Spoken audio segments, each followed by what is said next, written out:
I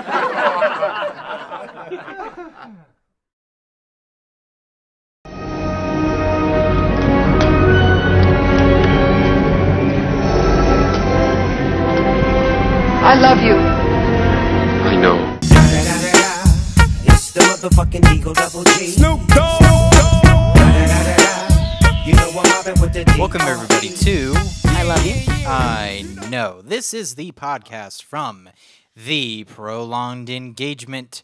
Go to theprolongedengagement.com for links to absolutely everything that we do. That includes our Facebook and Twitter and podcast services of your choice. There's also a link to YouTube where you can subscribe and view all of these lovely videos. Yay. That we make just for you. Because honestly, who the hell else is watching? If you don't know who we are, my name is Kyle. And I'm Sarah. And this show goes live every Monday at noon.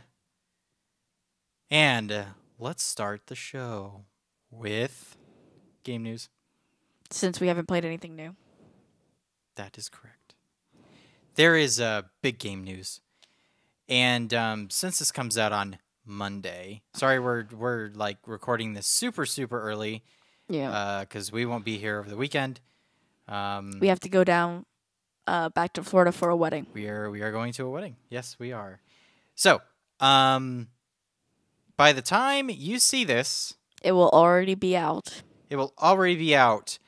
So, the original Game Boy versions of Pokemon will be re-released digitally on the Nintendo eShop for your 3DS/2DS system.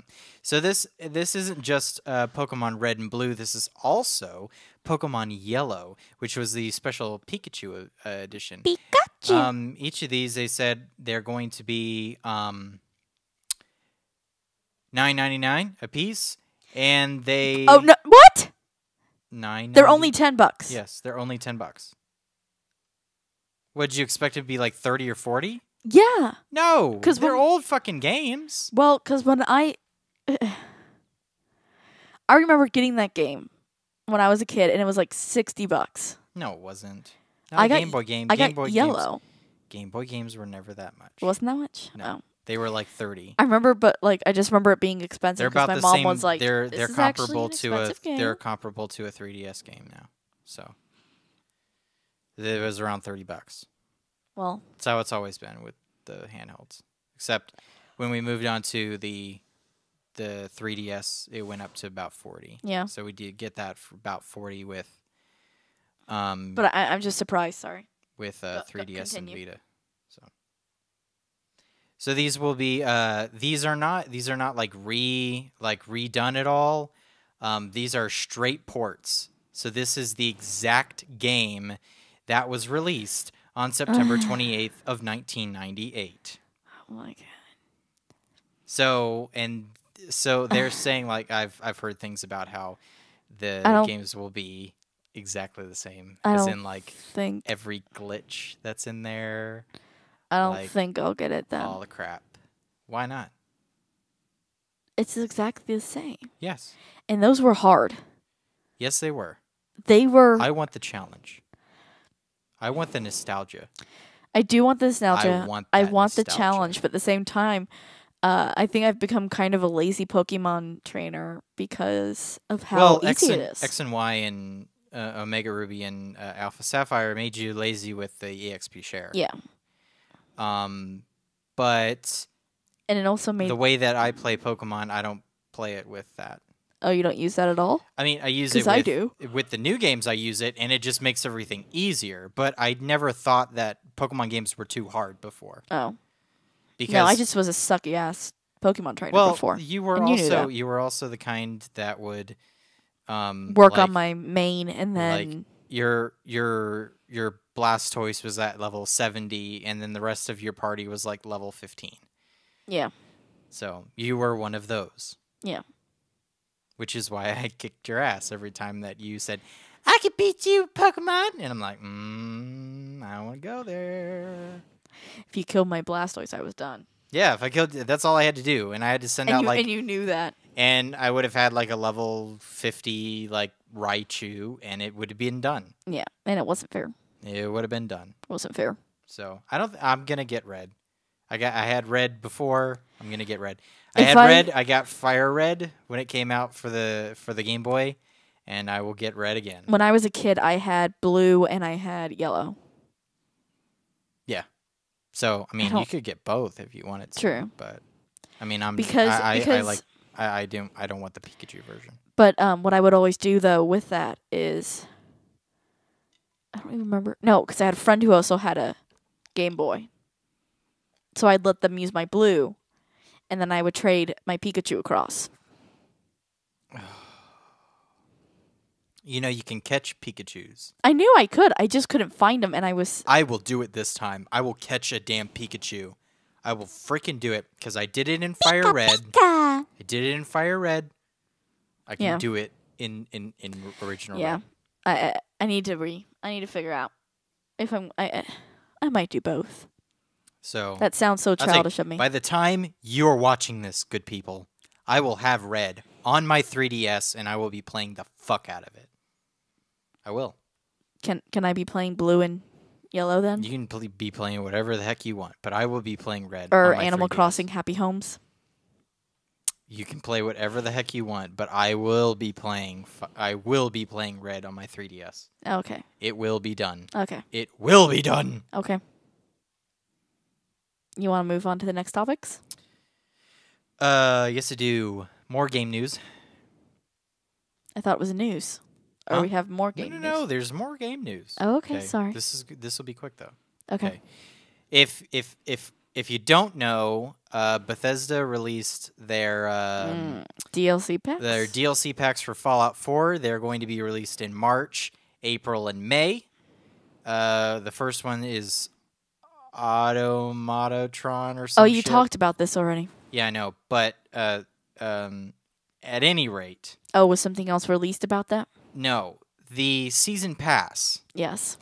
It was originally $29.99. Mm-hmm. Okay, and Bethesda when they said, "Hey, this is what we're gonna do. We're gonna put out this, and we've got more coming." Yeah.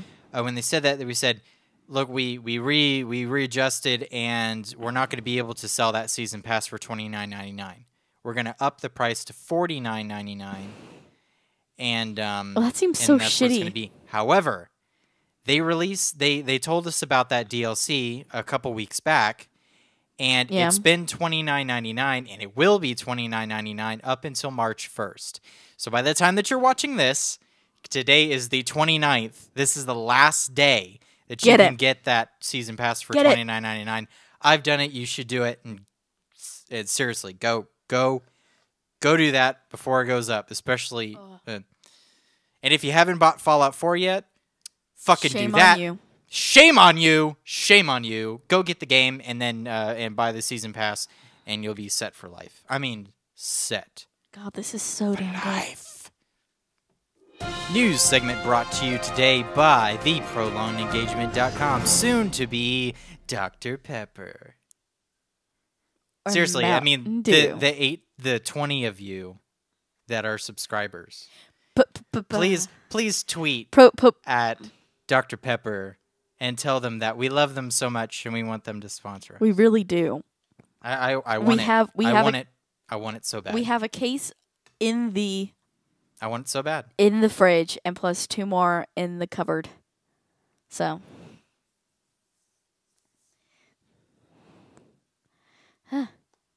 Well. Are you going to embarrass me again by some horrible story? The rail environment is not a playground, says Rail Network's interim CEO. Risking your life to shave a few minutes off your commute isn't worth it. Just ask this reckless man who came terrifyingly close to being killed when he tried to cross the tracks in Seymour, Southern Australia at 6:40 a.m. Tuesday. Am I gonna get? I don't know if I'm gonna get copyrighted for this. The video posted online by network operator V-Line shows him going down onto the tracks and walking across to the other side. Kyle. He's just about to haul himself onto the opposite platform, but realizes an oncoming train is yards away. After quickly turning and running back, he somehow narrowly avoids being struck by the train. Can I sing something? What? Dumb ways to die. So many dumb ways to die. Dumb ways to die. So many dumb ways to die. That whole freaking game was about train safety, people. There he is, about to die. Oh my god. I mean, narrowly. Look how Inches. freaking close that is. Inches. Well, it's Australia. It'd be centimeters. Oh, centimeters. He literally should have gotten his foot taken off. I don't know how he did it. Oh my god. He runs across, and then he's hoisting himself up onto the other side. He looks to his left, and he's like, I'm going to die. And then runs in the opposite direction. Just narrowly. So, supposedly the train driver did manage to hit the brakes, but he was like, oh no, I was going too fast. I would have killed him. So. Dumb ways to die. Swear to God. So many. God. People, please. Please. Isn't that Australian too? Dumb ways to die? Yeah, I think it's made by Australian people. Yeah, it was made by the Australian Rails. Mm-hmm. So. Oh my god. Then he should have known dumb ways to die. I know. It's ridiculous. He is the dumb ways to die. Dumb ways to die, dude. I'm sorry. Sorry. Anyway, so I should have done it one last. Darren Wilson Don't know who that is.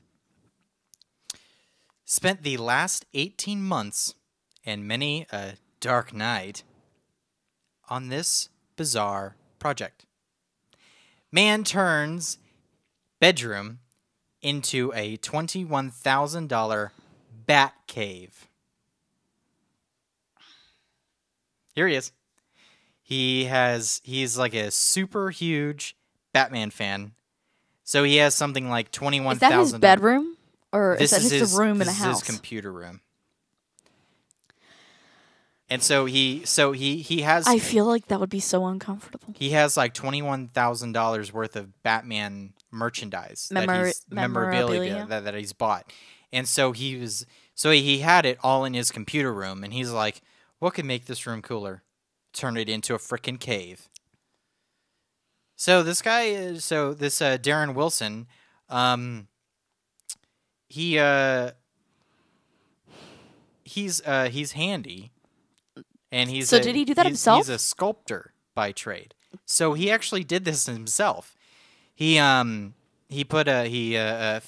wooden joints and mesh to hold paper mache stalactites. Yeah. And then he covered it all in 6 shades of gray paint. So yeah, he spent a lot of. Who has that much time on their hands to Obviously, do that? he did. And so it's more like a talking point, but he did manage to make a promise to his wife that he wouldn't decorate any more rooms in the house. So Good for her. Good for her. I bet it was like a divorce point too. I just feel You like do it again, I just feel like I'm this leaving guy your is ass. me. That better not be you. Well, because also he's got an iMac in the back. Oh. I mean, Batman and Mac. It just speaks to me so well. Yeah. Your shirt, babe. I know. I'm wearing the Batman shirt here. I'm not using an Apple product to view this on, but that is because this is my tablet thingy. Yeah. But still. Which I hate. If you haven't heard me railing on how much of a piece of shit this thing is, and I won't even get into that. No, not going to do it. So.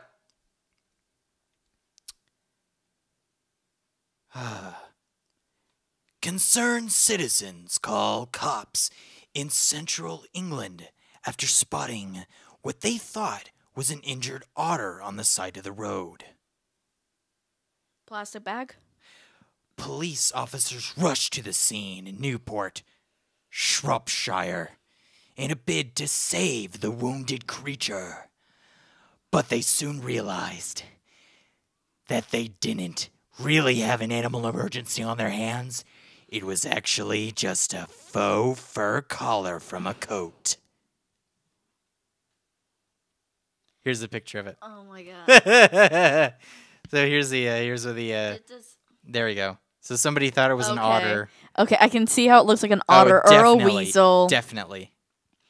Especially if you don't get close to it. So people called the cops. Oh my god, This poor baby otter is a weasel. So the police Did they lose their shit and laugh? the police station just they made a mockery of it afterwards. So they had, of course, that picture from their Twitter feed, and then so they put it in the squad car with the caption of "Thank you to everyone for your concerns.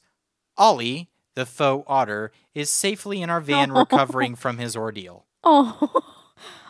Okay, that really does look like an otter. And then so Holy afterwards shit. he said, and here's Ollie back in the station reading tweets after the photographs went viral.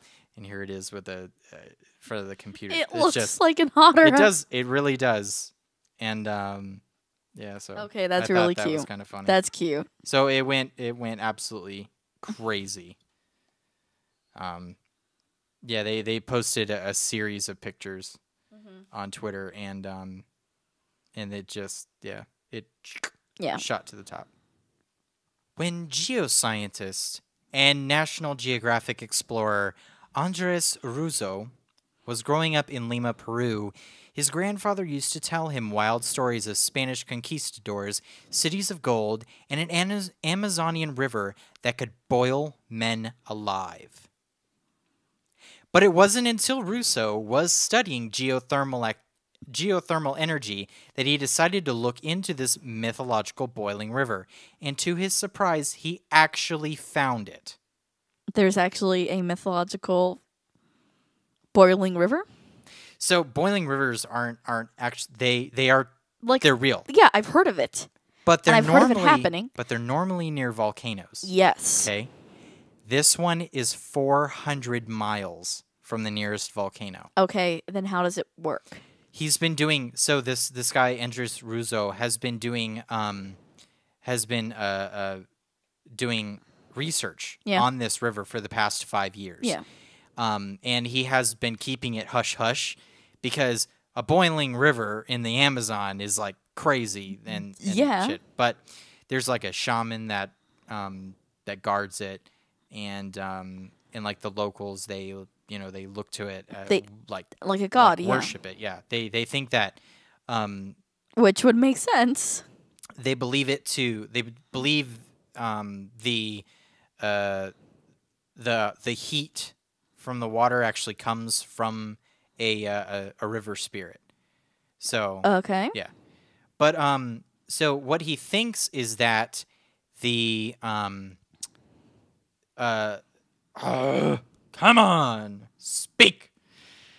So he thinks that the water actually comes from the glaciers in the Andes. Yeah, and he believes that that water seeps down into the earth. Yeah, and then when it gets hot enough, it formed steam. It boiled it and then shot it up to the top because it of course that's how geysers work and shit. Yeah.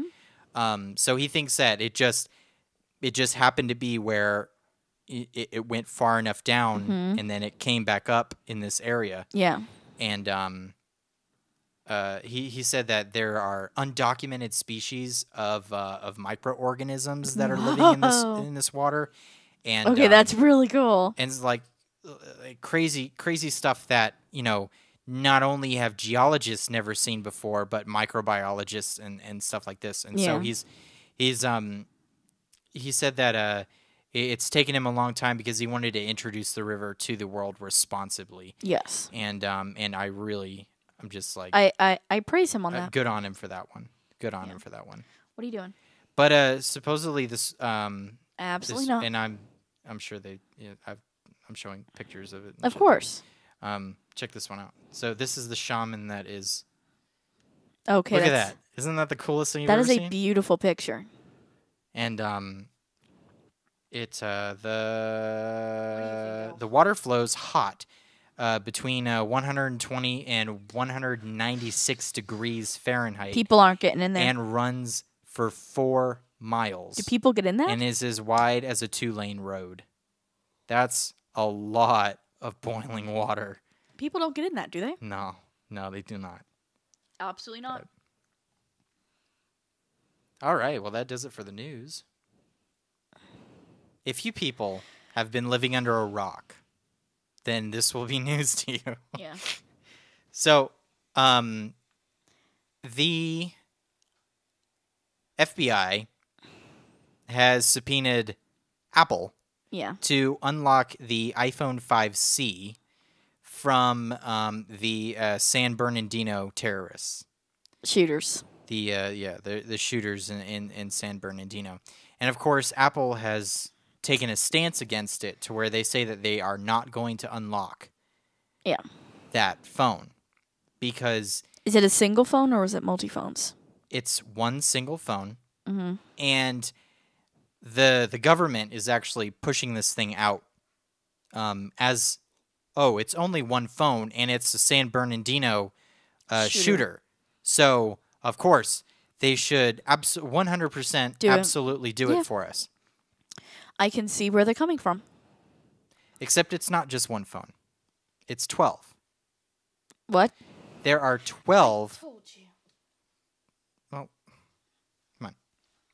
There are 12 Apple devices that are currently out there in the hands of law enforcement. And if they end up doing this for this one iPhone, that means that they will be. Please get her off. Seriously, she's. You're not. You lost your privilege. Seriously, she has. I love you, but no.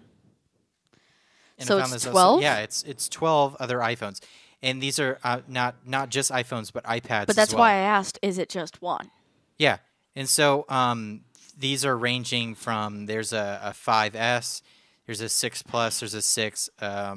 There are also 2 iPhone 3s, one running iOS 6, the other iOS 4, and then an iPad 2 running iOS 7, and all of these were given. All of these were received within the past year. So the first one being October 8th, and the last one received was February 9th.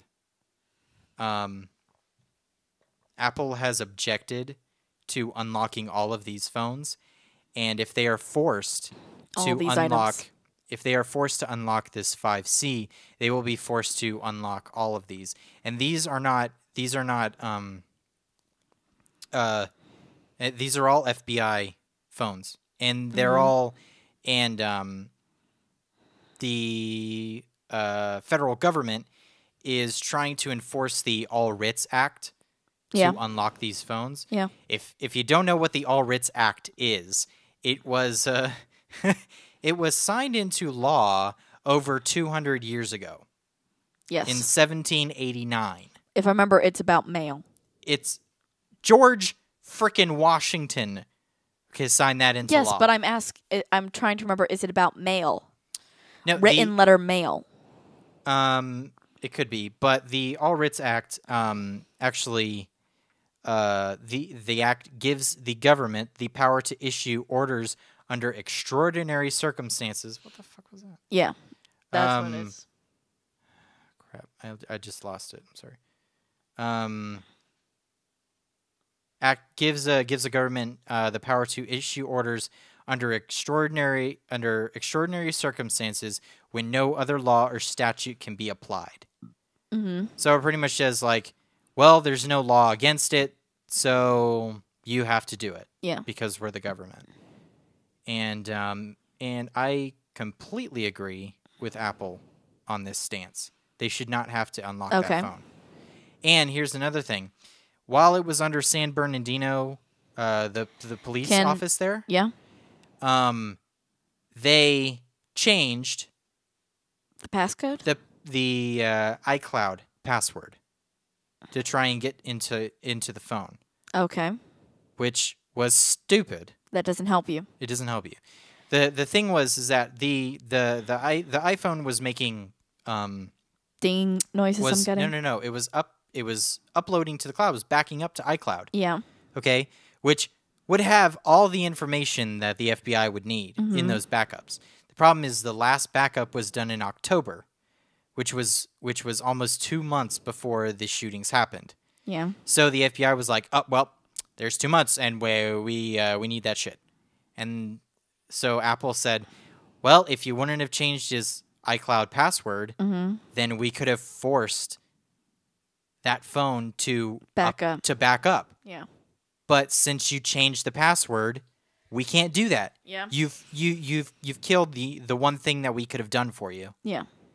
And Done so, and felt comfortable with. what? Done and felt comfortable with. Yeah. Because they weren't infringing on any privacy rights. Yeah. The reason that they can't get into that iPhone is because it's been encrypted. Okay. So starting with iOS 8, we're Yeah. on iOS 9. So they have started to encrypt all of the data on iOS devices, which means like they take all the data and they scramble it. Yeah. And the only way that you can unscramble it is if you have that passcode. Okay. So, Can I play devil's advocate? yes, please. Okay, this is coming from a stance of somebody who wants to work with the government and wants to be able to catch bad guys. This could be a way to look at behaviors before the times of the crimes and help in predictive later on the road. Okay, are you talking about suspected terrorists?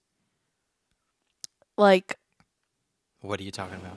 Are you talking like this is what part of this is that are we going to give up some of our privacy for security?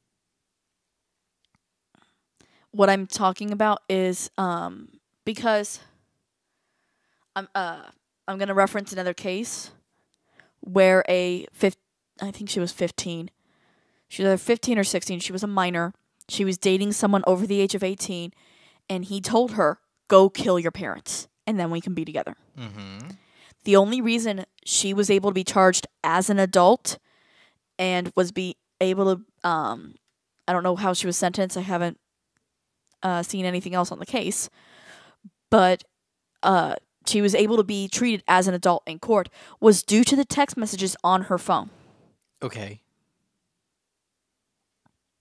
So,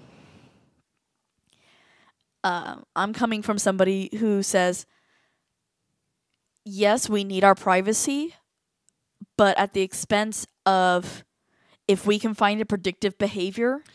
Okay. You're going into the San Bernardino shooters are dead. Yes. They're dead. Yes. What you're talking about is an individual that was still alive at the time that she was being sentenced. Yes. Therefore, she knew the passcode. She could unlock her phone. Yes. If she had an iPhone, she could She unlock her phone, and she could give up that access. Okay? Yeah. What the FBI wants Apple to do is make another version of iOS that will undermine the security that's built in. So Okay. right now, an iPhone, if you type in a passcode 10 times, it wipes the phone clean. Yeah, I know that. Okay. Trust me, I know that. So what the FBI wants is not only the ability to take that out, Yeah. so where you can just type in as many Yeah, and passcodes till you get it right, yeah. until you get it right, but they also want to make it to where they plug that iPhone into a supercomputer, and then the supercomputer figures it out. Okay. Because if you were to try the passcodes on the phone, It will take forever. it would take 5.5 years to And that's try, not going to help you. and that's not going to help you. So the only way to do that is through a supercomputer, and they want that access as Yeah. well. What if on that phone is names of other terrorists and other plans? Yeah, I understand. I understand the implications that, sites that he was Sites he was on, that he was on, people text he had messages that he had made, contacted. people that he was contacting Um, could save more lives. not just save more lives, it could stop before anything happens. However, the types of now, and the FBI has also told Apple, they said, look, we'll send the damn phone to you. You unlock it for us, and then we'll take it back. So Okay. nothing goes out of Apple. Yeah. And Tim Cook says, do you know what kind of company I run here? I mean, you're literally the FBI. They're asking is him to do something asking completely against their morals, correct? not just their morals, but them as a company. You're going to kill Apple. You could potentially kill Apple, and you could kill a lot more people with the iOS that they're going to set out. This is what I'm saying. Let's just so the big thing that Tim Cook is worried about is if he says yes, we're going to do this for you. Mm-hmm. Him saying yes has to go on public record Of course. because it's with the government. yes. So therefore, And it's part of a court case. everyone in the United States will know that Yeah. they are currently working on that iOS software. Yes. That means that every hacker in the world We'll be after it. will be after that. Because how many freaking iOS devices are in the world right now? And tell me how many iOS devices are in the hands of our government officials. That's very true. I mean, I know for a fact John McCain has one because he talked to Tim. He talked to Tim Cook about Yeah. his iPhone. I know that he has one. He's a damn senator. Yeah. I don't want anyone knowing what John McCain is saying. Yeah. And guess what? If President Obama has one, I definitely the fuck don't want anybody knowing what President Obama is talking about. Yes. And I don't want the Secretary of Defense or the Secretary of State. I don't want any of that crap getting out anywhere. Yeah. There's something that people forget that can be done to fight against this. It's called closing a case. Not closing it completely, but taking it out of public eye and closing the files so that it is not public Okay, record. But the hackers is one thing. Yes. The second thing is Apple employees. I hate to break it to you, They're people. but there's still people And they can be swayed by money. that they can. And I'm sure that there is at least one employee at Apple that would sit there and go, I would take that software and I would sell it to the highest bidder. Yeah. And I don't care how much money What it will do to my job. what it will do, what Apple will sue me for or anything. That, I mean, seriously, Apple can sue you, but that's about it. You can't be, Technically, the government could go after you for releasing government secrets, but the like they whole did point with is, Snowden. yeah, they can sue you, and they can send you to jail. But guess what? That information is still out there, True. and that information can cause national security, and not just Yeah. for the United States. That's for every Western country out there that has Yes. access to iPhones. So it's the entire world. Could. Japan has them. Mm-hmm. China has them. All of Europe has them. Yeah. And they're huge in Europe too. Oh yeah. So I mean, this just I mean, and I The know implications that of it I'm is- coming, and I know that I'm coming from a computer science standpoint on this, And I'm coming from a forensic psychologist standpoint. where I'm saying like, it doesn't matter. The privacy of that user has to be protected And, because the implications of it otherwise can be catastrophic. Yes, but justice also must be served. And I don't believe that the government. I think that the government is sitting there going like, what Apple is talking about are technicalities. Yes. What they're saying is like, oh, they're this not could happen. they're not thinking about what could happen. They're not thinking long run. They're thinking this is what we have to do to solve this case and to possibly save more lives. And I don't think that's another problem with the government is that they don't think long run. They may not think long term, but what they want to do is possibly save lives and stop more danger from occurring. And if they unlock that phone and that gets out, he had deleted his Safari history, deleted all of his text messages, deleted all of his emails off that phone before he went on a killing spree, then what? Isn't there a way to get it off? No. There's no way to get that back. If you deleted your text messages, they're gone. And in fact, iPhone has it to where it gets rid of your if he could have had it set up to where, because I know that my phone does it. It deletes text messages that are 30 days old. It just deletes them. So guess what? Those 2 months are gone. He could have made texts in November that would have been gone. Completely gone. Plans that could have been gone. And that's horrifying. And I'm sure that the FBI doesn't think about that either. No, they're not thinking about that. They're not thinking they're probably not thinking, "Oh, we won't be able to get to this. We won't be able to get to that." They're thinking, "This is on there. This is what we can do." Yeah. Because which is good on them. They should be diligent about it. Which is how, when you first told me about this and I first read it, I said, "No, the FBI is right." I immediately, I polarized against Apple. I was like, "Apple, what are you doing? Why are you going against your country and trying to hurt us?" And that was the big thing that Tim Cook put out. He was like, "I absolutely hate that we have to go against our own government on this." And that's what I said to you too. I was like, "What's Apple's problem?" I do. I hate it that they feel that they have to do this to protect themselves. They're not just protecting themselves. They know the implications. Yes. They know what could happen. They're looking long term. I mean, seriously. Yeah. They know what can happen. Though Apple of all companies, you were the one who had to reel me back in and say, "Now look at it a different way." Yeah. Because you heard my reaction originally. I said, "Absolutely not. Apple's in the wrong." And you were like, "This is what it means, though."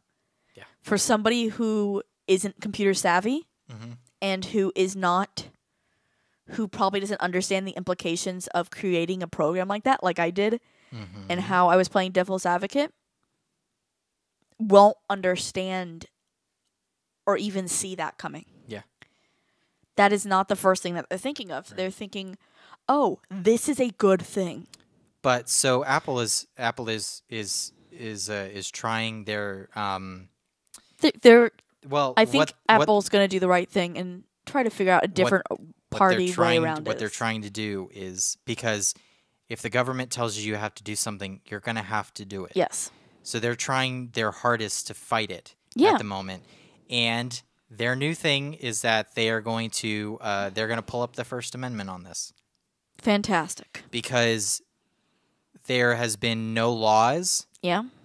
No laws that have been created for this type of thing, and so they're going to make it law by putting it into having the court decide whether or not the First Amendment applies to this, and it does, because it is computer code. And computer code is copyrighted, which means it is speech, which means it is protected by the First Amendment. And that's Damn, Apple. So they've got. Are you kidding? Do you know how much their lawyers make? You have no idea. They actually released that shit. Any of you who are in law school, go work for Apple. They sound like a good company to work for. And you will never be without a job with Apple Law, because seriously, oh my God. Apple's lawyers are saying the government here is trying to use a statute from 1789 in a way that it was never used before. They are seeking a court order to compel Apple to write new software to compel speech, is what he's saying. So, and That's that is interesting. totally against The First Amendment. the First Amendment. The law is That's- that they cannot. They cannot. That's compel also speech. against Miranda rights. So, I mean, like I said, we're recording this way early, so Who knows what will happen by this Monday? Exactly, especially since Apple has until Friday to formally respond to the court order. Yeah. Which I assume is going to be that they oppose it. Yeah. But the a hearing on the matter is set for March 22nd, and CEO Tim Cook has said Interesting. that the Cupertino, California-based company is willing to take the case all the way to the U.S. Supreme Court if necessary. Oh, God, God love him. Just to tell you. God love him. Just to tell you, based upon what I understand Stick it to the man, Apple. what I understand about the government, they basically just threw everything down and said, "Try us." Yeah, Tim Try Cook was us. like, We're "We're taking this bitch to the Supreme Court." Don't do that. Anyway, It's okay, baby. He's not gonna hurt you so anymore. meanwhile, Cook wants Congress to form a commission to actually look into the larger clash over technology and security. What? So he's actually calling for a congressional commission Yeah. to come and create laws What I find very about this thing, interesting. because if this happens again, you know, What are we gonna do? where, you know, if somebody has a frickin' Galaxy S7 Mm-hmm. or something and commits a crime like that, and they have to unlock that and they're going to go to Google or they're going to go to Samsung And say do it. and they're going to say do it. And Apple is trying to advocate Is for Setting precedent. yeah, right now. they're trying to set precedent, and I was like, yes, What do it. What I find interesting is the fact that technology is moving so much faster than the law is. Mm-hmm. The law moves at a law's pace, which is basically a snail's pace, while technology is running at a cheetah's pace. Mm-hmm. So no matter what you do when dealing with technology, you're going to always be setting precedents with it. Yeah. And that And seriously, that's the and what Apple and Tim Cook are trying to do is that they're trying to change that. yeah. They're going to say they're trying to sit there and go, you know, this needs to change. Yes. And really, I mean, other than voting, the only people that can really make change happen are the big business owners Yeah. in this country. And I'm glad that he's advocating. He's doing that. He's not just advocating for those businesses like Apple, like Google, all the like Microsoft, these big data companies, but he's also advocating for us, Yes. because it's at the end of the day, it's our privacy Yes, that it he's is. fighting for. You know, he's fighting for his bottom line, you know, where, you know, people are going to sit there and I mean, he's saying, you know, that, you know, if people don't have their privacy, then they're going to leave Apple. Yeah. But if the whole the crap, If everyone doesn't work together to make things better, then nothing's going to get better. if the whole industry doesn't work as a whole, To make things better, if the whole industry doesn't work together to protect the privacy of their users, then the whole industry will fall. yes. So he's working. He's doing something good. He's doing the Lord's work. It's what he's doing. And seriously, and he is doing what everyone in the United States should be doing. They should be fighting for what they want the government to do. Yes. The whole reason, this whole democratic system is based off of we elect people, and then those elected To officials be our voices. Those elected officials are our voices. Yes. So tell your damn elected officials Yeah. that you want things changed. Yeah. And you do that with your effing vote. Yes. Do not sit down in this country and don't vote. I'm freaking serious. Yeah, because if you don't go vote, we're If going you to don't have go- Donald Trump if you as our next don't- president. If you don't vote, nothing will change. And we're going to have Donald Trump as our next president. If you don't vote, nothing will change. The last election in the United States, okay? Not in the United States. The midterm elections in Florida, Yeah. okay? There was an amendment on the ballot, Yep. and it was for medical marijuana. Yep. Guess what? Didn't get passed because no one voted. When they actually polled the people in Florida, I think it was somewhere like 75 to 80% of the people that they polled said, "Oh yeah, I'll vote yes on Amendment 2 for medical marijuana." Oh, yeah, but no Sure. one went to just go vote. But 30% of the voting public showed up for that election, Yes. and Amendment 2 was shot down because it didn't get enough votes. Yeah.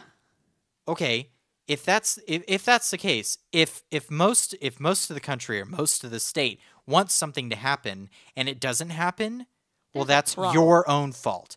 Your fault. So get out there and vote. Seriously, just go do it. I don't care if you say my vote doesn't matter. It does. It really does, people. It does. And it matters a lot. Because you saying that it doesn't matter is the reason that voter turnout is 30%. Oh, yeah.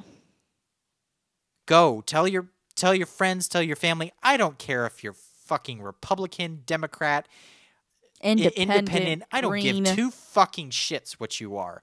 I want you to vote because your voice matters. You have a voice in this in this country, and damn it, you need to use it. Yep. That's your only voice that you get in this country. That's the is your only voting, way you're going to is your get anything to voting be voice. how you want it to be. And if you want something to happen, vote for it. Now I can get off my high horse. Get off your soapbox. Yeah, I can get off my soapbox. You now. feel better? I have to. I really do. Well, everybody, that was episode 6 of The Pro. I did it. This is episode 6 of I love you. I Know. My name is Kyle. And I'm Sarah. And please go to theprolongedengagement.com. There you can find links to Facebook and Twitter and YouTube and the podcast service of your choice. That could be iTunes or Stitcher or Pocket Cast. And Google. Soon Please to come to get Google your Play. shit together. When they finally get their shit together. I've seriously had the podcast on there for like a few months now, and they still won't get their crap together, but at any rate. All right, guys. Well, we will see you next Monday at noon. Have a good week until Bye-bye. then. It's the motherfucking Eagle Double G. Snoop Dogg. You know I'm mobbing with the D.R.E.